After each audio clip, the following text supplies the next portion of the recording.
July, matatapos na itong Motodic Mansyon at excited na ako. Pag nagawa na pala itong bahay namin, sa unang araw ay bawal ang bisita sa amin. Kasi sa lahat ng sulok ng bahay na to, si Lady Driver ay aking jijirijirin. Gago!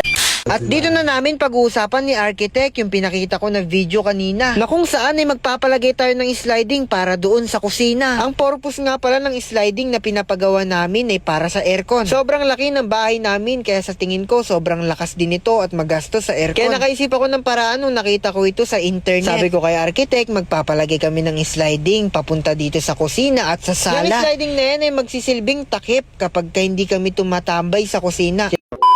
Magpapalagay nga pala kami ng ganito sa bahay namin kaya ngayon ay pupunta kami doon at magkikita kami ni Architect. Kakarating lang namin dito sa Motodic Mansyon at alam ko gets nyo na yung plano ngayon. July, matatapos na itong Motodic Mansyon at excited na ako, pati ang pamilya ko dahil excited na kami tumira sa bahay na ito. Matagal-tagal na rin namin inaasam ang ganitong buhay ni Lady Driver at makapagpatayo kami ng sariling bahay. Pagdating namin dito, nag-video-video muna kami ni Lady Driver. Ito nga pala yung aming magiging kwarto. Binibidyoan namin para pagka naayos na ipapagkumpara na namin. Grabe, sobrang saya namin ni Lady Driver na magkakaroon na kami ng bahay this year. At konting taste na lang mga kamotodik. Alam ko medyo mahirap magpatayo ng bahay kasi sobrang laki ng pera ang nilalabas namin. Pero iniisip lang namin na madali para hindi kami mahirapan. Ito nga palang parte ng bahay namin ay high ceiling tapos yung palibot niyan salamin. Pinapatalon-talon ko si Lady Driver sa bawat sulok ng bahay para mapakita ko sa inyo yung before and after sa susunod. Pag nagawa na pala itong bahay namin, sa unang araw ay bawal ang bisita sa amin. Kasi sa lahat ng sulok ng bahay na to, si Lady Driver ay aking jijirijirin. Ito yung mga kwarto ng tauhan namin. Pinapatalon ko na rin si Lady Driver nyo para makita na natin yung before and after pag natapos na yung bahay na ito. Ito naman yung CR namin dito sa second floor at excited na ako dito na maka-J-box pala kami ni Lady Driver. Lahat ng parte ng sulok ng bahay ay pinapatalon ko kay Lady Driver para mapakita ko sa inyo sa sunod yung before and after.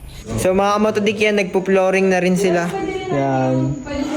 Nagpo-flooring na sila mga motodik kung may mga bakal na dyan. Yan. Tapos dito meron na din. Makinis na yung loob namin oh.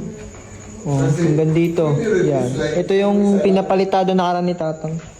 Ito pantry. Pinag-uusapan pa nila Lady Driver tsaka ni Architect. Tapos mga motodik, ito yung CR tsaka sa kwarto. Yan, makinis na din yun dito. Yan, gusto nila kayang ko. Yan. Ito yung CR namin mga motodik ha. Yan, may ilaw na din yan. Pero hindi pa ayos yun. Yan. Nagsisiling na rin sila dito. Yan. Pinakinis na. Ito naman, room para sa mga buwisita. Tapos yung hagdan namin mga matodik yan. Alright, ayos na. Yan no. Tapos meron kami ditong pinalagay na mga ilaw. Kaya kung makikita ninyo may mga makikinis dyan no. Yan, sinadya ni Architect yan para dyan namin ilalagay yung mga lights namin.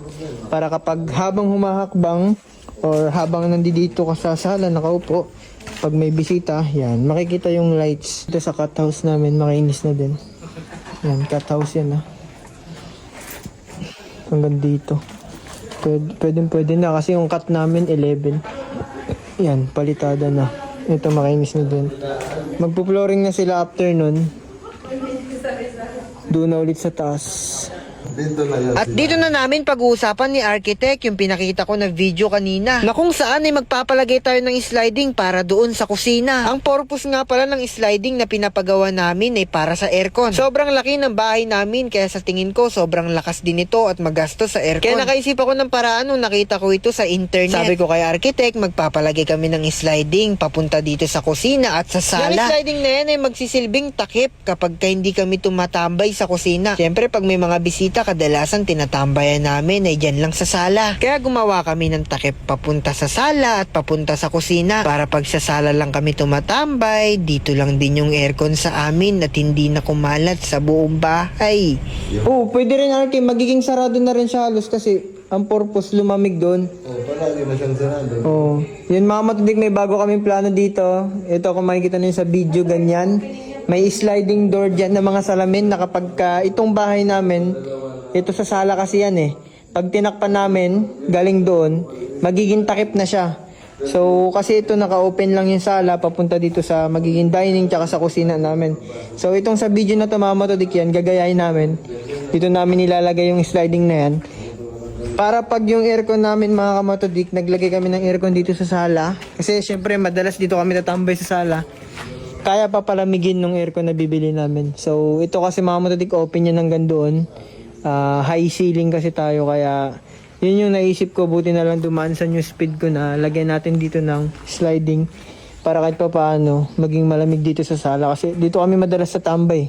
Tapos dyan din yung mga pusa namin. Tapos yung mga bisita namin dito rin madalas sa sala, kaya yung sliding na yun papagawa namin yun para kahit pa paano lumamig dito sa sala namin. Yan. Kasi ganito yung nangyari, open dyan sa sala, dito sa kusina open yan, daanan. So dahil nga dumaan sa Facebook ko yung video na yan, na naastigan ako na pag in-slide mo maganda yung salamin. So ngayon hindi siya magiging takaw space, o hindi natin matatakpan tong area na to. Kung sakaling marami tayong bisita, pwede natin i-slide lang siya para yung mga bisita, kunwari may birthday ko, tatambay dyan, kakain, dire-diretso sila dito sa kusina, kukuha sila ng pagkain, tapos balik ulit sa sala. Minsan lang natin bubuksan yung sliding na to kapag hindi tayo madalas tumatambay doon. Yun lang yung purpose natin. Kailangan natin takpan yan para kapag hindi naman tayo tatambay dito sa kusina or hindi tayo kakain, magiging malamig dito sa area na to, itong sa sala namin. So brilliant idea yan mga kamatodika. Yan. So dito sa likod niyan ng ng sala, itong sala namin yan, medyo malaki din. Sa likod niyan, dito yung CR na mga common CR para sa mga guests, para din sa amin pag sa baba kami, pag wala kami dun sa second floor. Tapos ito yung kwarto na para sa mga bisita. Tapos ito yung hagdan namin paakyat. Yan, papunta doon. Makakakit ka na sa taas. Update mga kamatodika, yan pa lang para sa pinapatay namin dream house. So abang-abang lang kayo at malapit na matapos to. Let's go.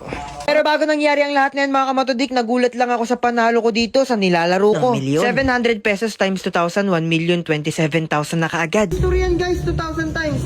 First time in history, 2,000 times. Nakalive pa ako nung time na to mga kamatodik, at hindi ko inaasahan na madali pala maglaro sa laro na to. Shout out. Grabe, pinagsabay. Pinagsabay. Sabi ko sa inyo guys tsaga-tsaga lang, litan nyo lang yung tayo ninyo. Meron pa ayan pa nga! Gagi, 1,000 ulit! 1,000 ulit! Gago! Hindi ko ina-expect yung gantong panalo sa laro, kaya nung nanalo ako dito, winidraw ko na kaagad ito. 1.5 million nga pala yung jackpot na tinamaan natin dito mga kamatodik, at ang taya ko dyan ay 300 pesos lang. Kaya winidraw ko na kaagad dito mga kamatodik sa BDO, and kung makikita ninyo 1 million yung nilagay ko. Naghihintay na lang ako na tawagin yung number ko, at nung tinawag na yung number ko, makukuha ko na yung 1 million na panalo ko sa laro na ito. Sa mga gusto nga pala sumubok na maglaro nito, hanapin lang ninyo yung post ko, tapos hanapin lang ninyo yung link na disc game. Ang kagandahan pa dito, pagcore license sila, kaya sigurado na yung wiwithdraw mo na pera na napanalunan mo ay mawiwithdraw mo. Maganda pa dyan, napakadali lang mag-register dito, kaya kung ayaw ninyo maglaro, edi 1 million yan.